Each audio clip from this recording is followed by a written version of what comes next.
안녕하십니까. 뉴스의 증권팀 박균보 기자입니다. 저는 오늘 공매도 관련한 이야기를 나누기 위해서 우리 금융 전문가이신 상명대학교 서지영 교수님과 함께 이야기를 나눠보도록 하겠습니다. 예, 안녕하세요. 저 상명대학교 경영학부 서지용 교수입니다. 교수님, 이 공매도가 지금 요즘에 굉장히 뜨거운 감자로 떠오른 것 같아요. 특히 투자자들 사이에서 이번에 재개가 됐는데, 근데 중요한 거는 개인 투자자들 반발이 상당한 것 같더라고요.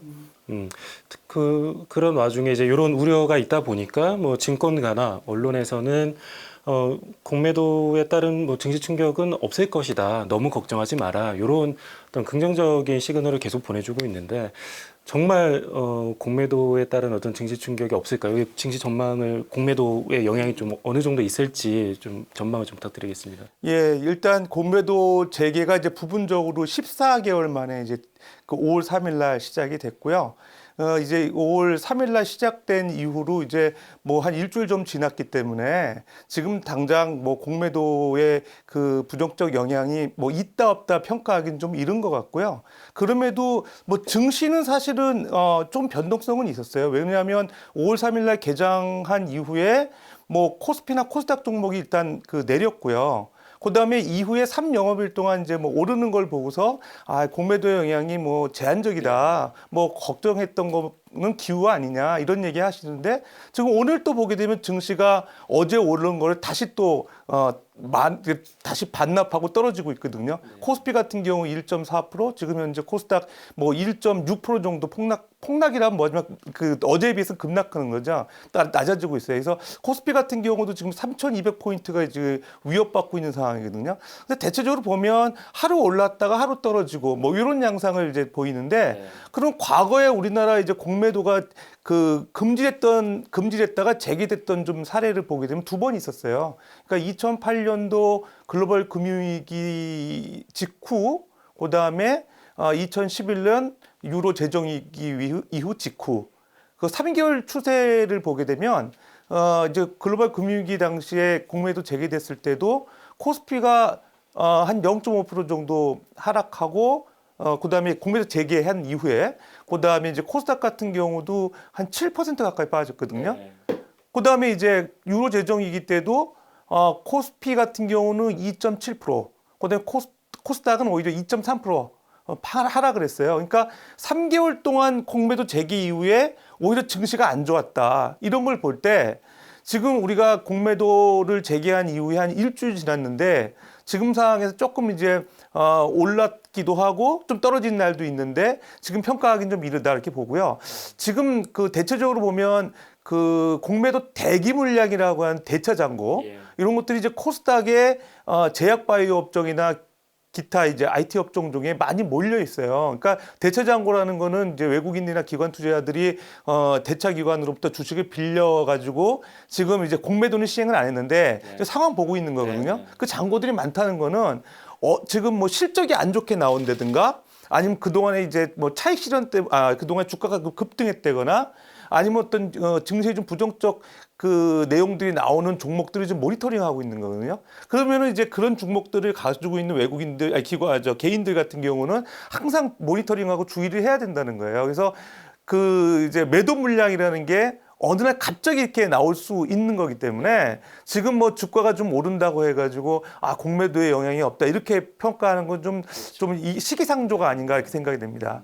그러니까 결국에는 이제 나중에 향후에 지금 밸류에이션 부담이 좀 높은 종목들 같은 경우에는 언제든지 이제 공매도로 인해서 주가가 낮아질 수 있는 어떤 그런 경우들이 있겠네요. 그러니까 현재로서 뭐 이렇다 저렇다 평가하기는 좀 어렵겠습니다. 그렇습니다. 근데 지금 대체적으로 보게 되면 이제 그 선물 시장에서 이제 외국인들이 이제 점차적으로 이제 주식을 매도하는 경향들이 좀 있어요. 지금 매도 물량이 좀 늘어나고 있고, 그다음에 이제 소위 말해서 차익거래 하는 건데 선물 베이시스가 뭐 선물 가격하고 현물 가격하고 그 가격 차이를 이제 베이시스라고 하는데 보통 이제 우리 공매도 금지 기간에는 그게 이제 그 현물 가격이 좀 높은 현상들이 있다가 다시 이제 최근에 보게 되면 이제 선물 가격이 정상적으로 높아지는 일종의 콘텐고 시장으로 전환될 가능성이 있거든요. 그러니까 미래에 이제 주가가 좀 더 개선 가능성이 있다 생각해 가지고 이제 주식을 이제 살라고 하는 사람들이 이제 많아지면서 선물 가격이 이제 올라가는 경향들이 있는데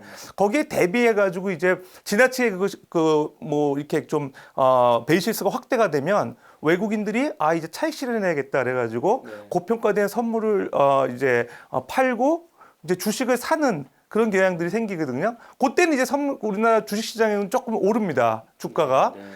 그런 상황이 지금인 것 같아요. 대체적으로 보면. 근데 만약에 지금 그 악재들이 꽤 있어요. 어디하면 이제 하반기 가게 되면 미국 증시가 이제 전반적으로 이제 테이퍼링 한다고 하잖아요. 연준이 이제 양적 완화를 좀 축소하고 그다음에 금리를 인상하는 거 아니냐 이런 얘기가 나오면서 오히려 외국인들이 그런 상황에 대비해서 이제 공매도 가능성을 이제 예견해 볼 수 있는 거죠. 우리나라 증시에다. 그럴 경우에는 이제 오히려 지금 상반기보다 하반기에 공매도가 집중 나올 가능성이 있거든요. 그런 것들이 이제 개인 투자자들한테 부담이 되는 거예요.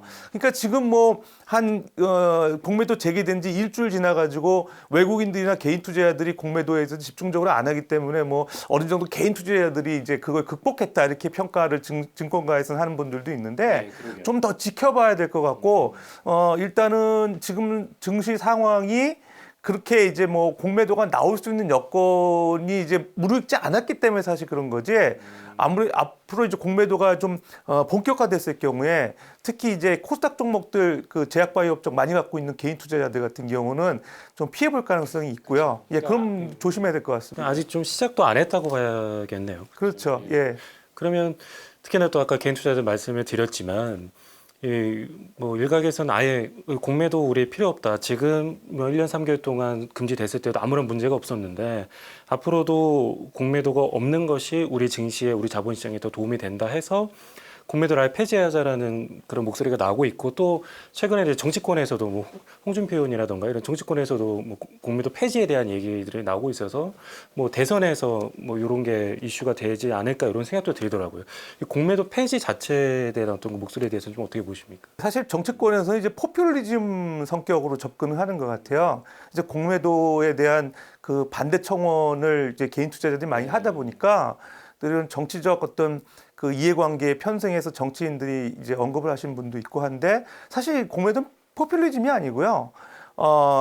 주식시장이 하나의 제도죠. 근데 제도가 올바로 기능을 안 한다 그러면은 한번 점검을 해야 되고 특히 우리나라 증시에서 기관들이나 외국인들이 차지하는 거래 물량이 공매도의 경우 거의 99%잖아요. 네, 그렇죠. 최근에 뭐 공매도 제기 이후의 상황 보면은 외국인들이 88% 정도까지 이제 공매도를 거래를 하고 있더라고요. 네. 그럼 나머지 한 12% 정도에서 외국인 기관 빼면 국내 개인 투자자들은 거의 사실은 참여 안 한다는 거예요. 1%는 예. 그렇다 그러면은 개인 투자자들 참여 안 하는 그런 그 제도가 바람직한 거냐 한번 생각을 해봐야 되거든요. 그럼 왜 참여 안 할까? 개인 투자자들이 이익을 보는 그 제도라고 하면 분명히 적극적으로 참여할 텐데 왜 안 할까? 그걸 생각해 보게 되면 제도상의 문제가 있다는 거죠. 그 이제 지금 뭐 다 아시는 바와 같이 주식 상환 기간이 개인 투자자들 같은 경우 60일인데 외국인들이나 기관들은 없잖아요. 그다음에 뭐 증거금 차원에서 주식 담보 비율 같은 경우도 개인 같은 경우는 140%. 이제 그 140 밑으로 떨어지면 이제 증권사 대주한 거에 대해 반대 거래로 해가지고 그 상환하잖아요. 손해 보죠. 근데 기관들 같은 경우는 대차 기관하고 그 이제 그 빌려줄 때 주식담보비율 체결할 때 105% 정도로 알고 있거든요. 그러면 실제적으로 상당히 큰 차이예요, 그게. 그러니까 이런 것들, 그다음에 수수료 차도 되게 크고요. 개인 같은 경우는 한 2.5% 정도인데. 그 외국인 같은 경우는 한 뭐 대차 기관하고 협의해서 2.3% 정도 평균인 것 같더라고요. 그럼 결과적으로 이게 수익률에 영향을 주기 때문에 상당히 큰 문제가 있고 최근에 가장 또 문제가 되는 게 주식 상환 기간입니다. 이게 뭐 한 석 달 정도면 주가가 떨어질 거라고 생각을 해가지고 평균적으로 외국인들이 한 60일 내에 이제 주식을 상환한다 이렇게 보시는 분들도 있는데 내가 60일 내에 꼭 상환해야 되는 거하고 맞아요. 상환하지 않아도 된다는 건 큰 차이예요. 그러니까 결과적으로 개인들이 상당히 부담을 갖고 있는 거거든요. 만약 60일 내에 주가가 떨어지지 않았다. 사실은 엄청난 손실이 생기는 거거든요, 개인들은. 그렇죠. 이제 외국인이나 기관 같은 경우에는 당장 오늘 팔아도 되고 몇 년 뒤에 뭐 이제 갚아도 되고 하잖아요. 그러니까 이런 제도가 똑같지 않다 보니까 개인들이 참여 안 하는 거예요. 그러니까 저는 이런 차이를 해소하고서 개인들도 충분히 이제 이익을 낼 수 있는 제도라고 하면 뭐 굳이 없앨 필요는 없는 거죠. 근데 그렇지 않다 그러면은 우리 시장에서 한번 좀 필요한 건가 재검토해야 될 필요가 있어 보입니다. 그러니까 결국에는 이 지금 제도 보완을 금융당국이 했지만 뭐 제대로 안 됐다고 평가를 해야 되겠네요. 그러면. 그렇습니다. 이게 지금 공매도를 이제 개인들의 적급성을 높이는 측면에서 이제 그 대주 물량을 좀 늘려준 거. 기존에 한 400억 정도밖에 대주 안 해주던 거를 뭐 2조 4천까지 늘렸다. 그다음에 증권사 같은 경우는 빌려주는 데가 뭐 6, 7개 군데밖에 안 됐는데 뭐 증권사를 17군데까지 이제 빌려줄 수 있는 데를 확대했다. 그런 것들을 이제 강조하고 두 번째는 이제 그 무차익 공매도에 대한 규제 강화. 요걸 이제 발표를 한 게 사실 보완 사항이거든요. 더 나아가서 지금 기울어진 운동장을 해소하는 것까지 정부가 고려를 해야 될 것 같아요. 그 다음에 이제 재개를 하고, 그 다음에 또 이제 개인 투자자들이 하나 더 요구하는 사항이 있죠.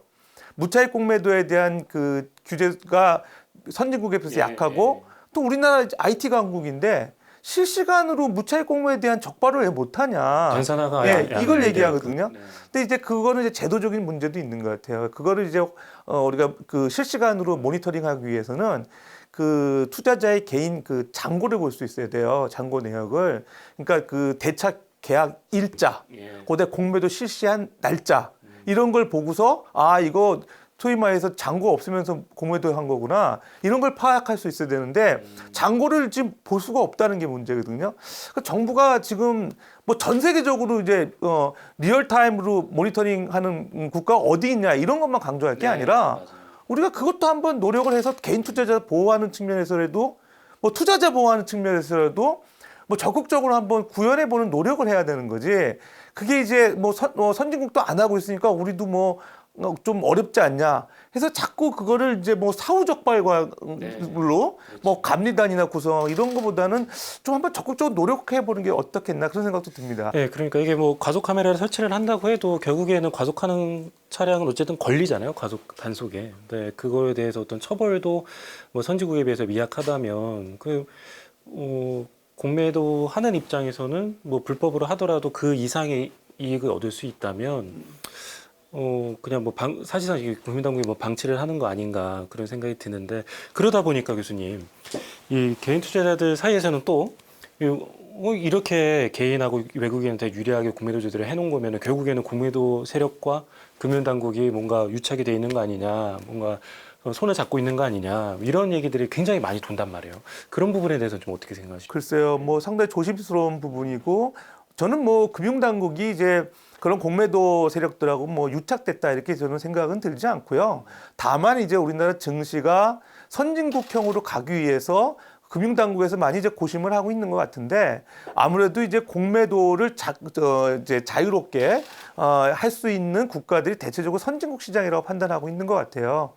그러다 보니까 이제 외국인 투자자에 대한 의존도가 상당히 높은 우리나라 시장 입장에서 봤을 때 공매도를 규제했을 때 외국인 투자자들이 이제 우리나라 증시 떠나는 거 아니냐 이런 부담을 갖고 있는 것 같아요. 특히 이제 우리나라 시장이 이제 변동성이 강하고 그 이유 중에 보면 외국인들이 사실 차익 거래를 하고 우리나라 증시를 떠나는 그런 한머니들이 많기 때문에 그렇거든요. 속된 말로 이제 먹고 튀는 그런 외국인 투자자들이 아니라 안정적으로 우리나라 증시에 투자하는 그런 외국인 투자자가 되기 위해서는 사실 우리나라 그 이런 주식 시장이 그 외국에서 평가하는 선진국 시장으로 분류가 돼야 돼요. 이미 영국의 이제 파이낸셜 타임스에서 평가하는 그 증시에서는 우리나라 증시가 선진국 시장으로 분류가 되고 있는데 세계에서 영향력이 가장 큰 이제 MSCI, 모건 스탠리 캐피탈 인터내셔널이라고 그래가지고 글로벌 주가 지수 이제 산출하고 그다음에 각국의 어떤 증시들을 이제 평가하는 그런 그 기관인데 여기서 우리나라 증시 이상하게 자꾸 이제 선진국을 분류 안 하는 것 같아요. 근데 이제 거기서 얘기하는 거는 여러분 글로벌 스탠다드, 투자자 보호 조건, 그 중에서 이제 공매도에 대한 어떤 그 규제 여부. 이런 것들을 이제 평가하는 것 같아요. 근데 아무래도 우리나라 같은 경우는 이제 외국인들에 대한 그 투자자들이 자칫 공매도를 이제 강화했을 경우에 우리나라 증시에서 투자했을 때 별로 이익 안 나네. 뭐 다른 시장에 투자해야겠다. 떠나는 거를 이제 그랬을 경우에 MSCI에서 오히려 부정적 평가를 받아서 선진국 시장 그 편입되는데 상당히 좀 어렵지 않냐 이렇게 부담을 느끼는 거 아닌가 저는 그 생각도 하거든요. 근데 물론 이제 MSCI 선진국 증시에 편입되면 좋죠. 근데 제가 생각할 때 국민 대다수의 이제 개인 투자자들이 피해를 본다 그러면 그게 더 우선순위가 아닌가 저는 그렇게 생각이 되고 그거에 대한 보호 장치부터 마련해 놓게 되면 우리나라 증시의 장기적인 펀더멘탈이 높아지면서 또 자연스럽게 우리 외국인들도 이제 안정적으로 투자할 수 있는 그런 환경도 조성될 거라 생각하기 때문에 일단 외국인들이 떠나는 걸 걱정을 해가지고 공매도를 이제 계속 규제를 못하는 그런 조치보다는 국내 개인 투자자들을 위한 피해를 안 나오게 하는 보호 규제부터 마련해 놓고 그런 상황에서 글로벌 스탠다드에서 이제 문제가 될 만한 공매도 제도가 우리나라에 뭐가 있을까? 차츰차츰 개선해 나가는 게 좀 더 올바른 수순인 것 같아요.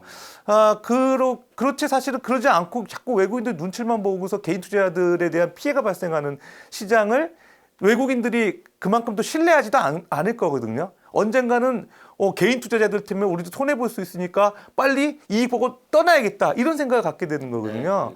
그러니까 결과적으로는 중장기적인 관점에서 접근을 해야 될 것 같고 공매도 제도가 가지고 있는 순기능이 우리나라 시장에서 왜 발휘가 안 되는지에 대해서 고민을 하고 제도 보완이 돼야 되지 않을까 생각됩니다.